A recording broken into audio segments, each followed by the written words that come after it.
Okay, so this is the review on Love Goals episode 1. You see, I got my notes here, child. Look at these notes, honey. Whew, feel like I was in class.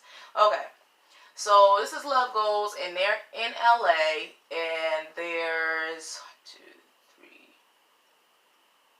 4 couples so far. I think there's going to be another couple comes in at the end, Coolio and somebody, but so far we have Sundy and Brayon.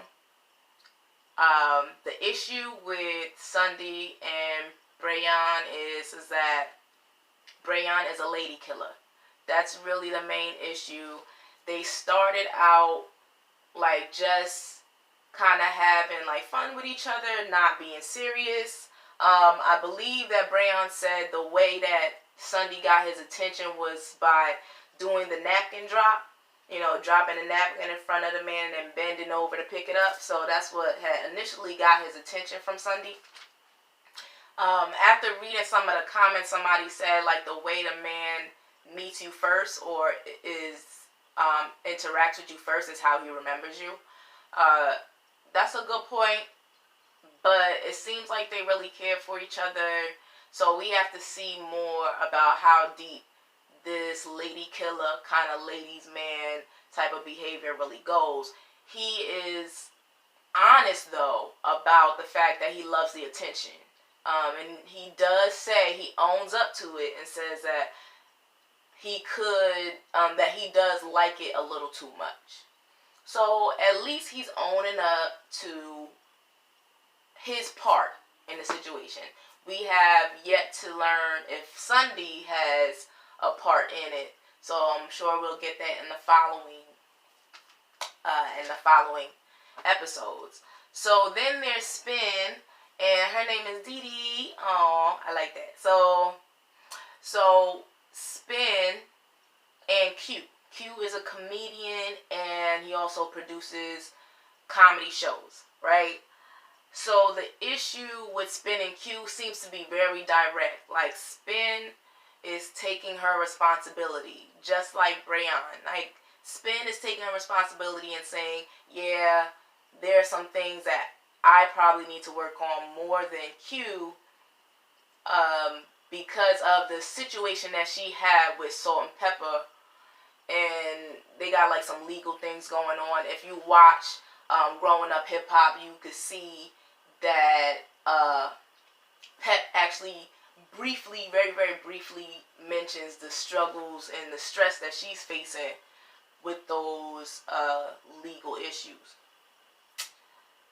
So because of that situation, she's very tender, and like she needs to open up more because she shuts down when she's hurt, and a lot of that came from her situation with the group. So she knows that she needs to open up more. So then we have, who else is, let me see. Girl, child, these notes look crazy, honey. Alright, so we did, Teresa and Dwayne. So there's Teresa, beautiful. Oh, Spin is beautiful too, and so is Sundy. So the women on this show are really, really beautiful women. Okay, so it's Teresa and Dwayne. They have 2 children. They're married, and he's a retired NFL player. The issue with them is that he's all about the boys. The boys. The boys are always home at the house with the kids, and the wife feels uncomfortable. She feels like he's putting all the attention on his boys, while Dwayne is feeling like, well, I'm the one who came up out the hood. I can't leave my people behind. I gotta take them with me. Teresa's like, they're not just your boys you trying to help get out the hood. Like, why are they at the house all the time? They sleep at the house. They eat at the house. They laughing at your jokes. They act more like they're in a relationship with you. So that's the big problem. And I personally, like, I'm one of those people who, like, I'm a very like tomboyish kind of woman, I guess. Like, I'm not I have more male friends than female friends. But when it comes to being in a relationship with somebody, I had a situation like that too. I was dating somebody and there was always these guys at the house. There's always there. Like the house is filled with all these other men and it's very uncomfortable. Like it makes you feel uncomfortable. You don't feel like you could be yourself. You feel very uneasy. You don't want to do anything that's gonna make any of the guys feel like they could come out their mouth and disrespect you. So I definitely agree that there needs to be some times where the guys need to be out the house. Now, child. Oh, Lord, honey, child, okay? Zeno and Althea. Benzino and Althea, honey. Okay, so if you was watching Love and Hip Hop, before Zeno got with Althea, he was with Carly Red, and the way he did Carly Red dirty on the reunion show, honey, showed her the ring and then closed the box in her face. That was just, whoo, my heart. But he moved on, and he's with Althea. Like, you remember, like, he got the tattoo. I forgot where he put the tattoo, on his chest or on his back or something. A whole tattoo of Althea on his body, okay? So, they were engaged. They're separated right now. They have one child, right? So, in the beginning, everybody is in the car and they're briefly talking about what they're going to be discussing, what their issues are before they get into the house. Everybody in the car has this discussion. But when we get to Benzino and Althea, from the gate, from the second that Althea is on screen, she is poking and prodding at Zeno. Poking and prodding.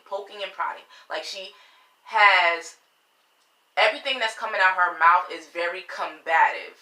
And then when Zeno responds, and in the beginning he's trying to like kind of dissipate it. He's trying not to bring too much attention to it. And then he's like, you know what? Fine. You barking at me. You poking at me. I'm going to poke back. You know what I'm saying? You poking at me. I'm going to bark back. So it comes to a point where they're in the car and he's like, F you. I hate you. Wishing death on her. But he even says when he gets out the car, he actually stops the driver, gets out the car to give himself a minute to breathe, calls his friend, and he's like, I can't do this. So he gives himself a minute to breathe, and then he gets back in the car. One thing I noticed from Zeno from the beginning, even when he was fighting with her, yes, he did say some mean things, but he does own up to it, like, yes, I say things I don't mean, because she's always coming at him. You know, she always has something to say. And he does say that, you know, the reason that they're here is because they have to be better for their son. Zeno is the only person who makes that point. Althea is just talking about what she doesn't like about Zeno, how he claims that she's a gold digger. Zeno throws out there like, look, I've spent tons of money on you, hundreds of thousands of dollars. I've helped you to try to build your career, blah, blah, blah. She's not trying to hear none of that. She's not trying to hear any of that. And truthfully, I feel like that is a pick at her because she picks at him. Zeno from the beginning is already struggling to stay, right? So there's obvious tension. When they get in the house now, the first thing Althea does is start complaining about Zeno. That's the first thing she does. Already, the first couple there is Spin and Q, and they notice that Zeno is not sitting with Althea. He's, walking around the house, and they don't know who she with until he comes in the room, and they're like, oh, Zeno.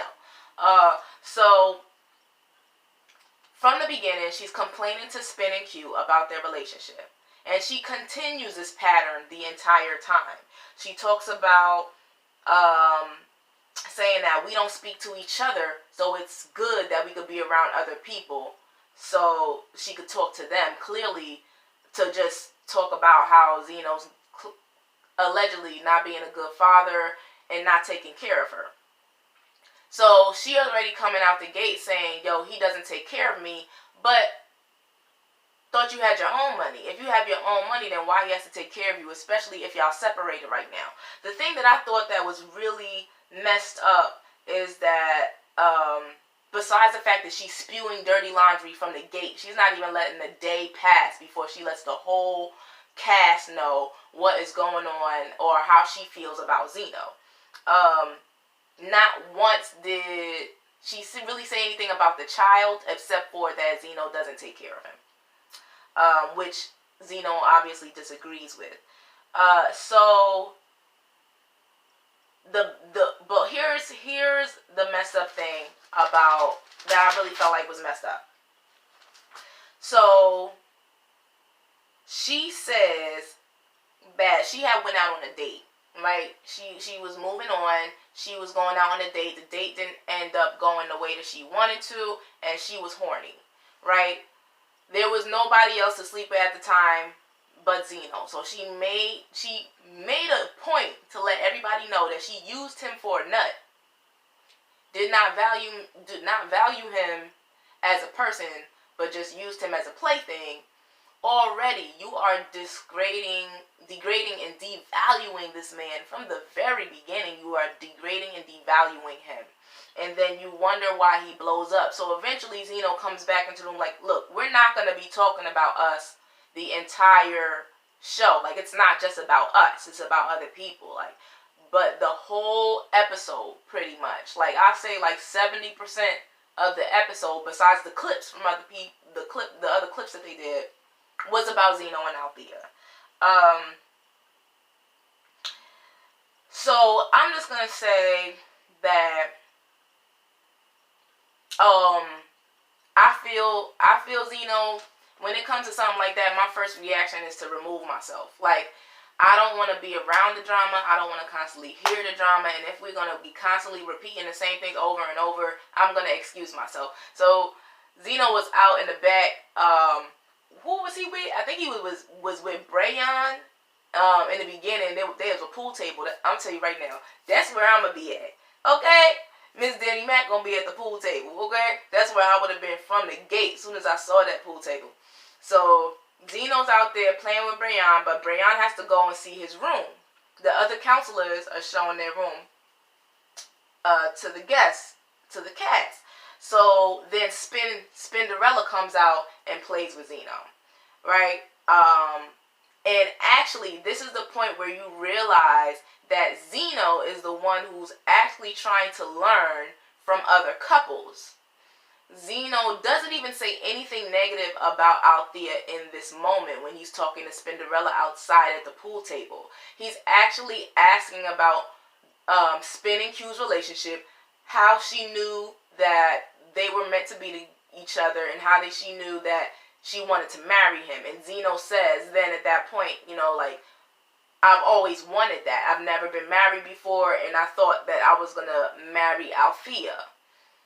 Still, after all of the negative stuff that Althea has said about Benzino, he still does not say anything negative about her to anyone else.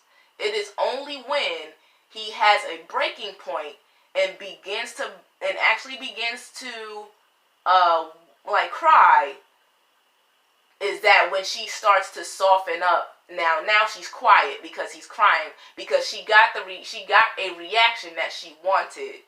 So now she's talking about something, oh, I would hug him, but like, girl, don't even hug him because you've been talking negatively about him from the gate. So that was Love Goals. And all I gotta say is I will be watching episode 2, and I am gonna make commentary for that as well. I just like to say that definitely Zeno and Althea, I hope they can work out an understanding to where they can respect each other's spaces and do what's best for that beautiful little boy that they have. Tell me what you think. If you saw it, if you haven't seen it, let me know what you think about the whole Althea and Benzino thing. Let me know what you think about the other couples too. Like, if there was something that I didn't notice that was disrespectful from the other couples, please make a point, comment below. Like, comment, subscribe. I will be making more videos in the future. It's Miss Danny Mac. Catch you later.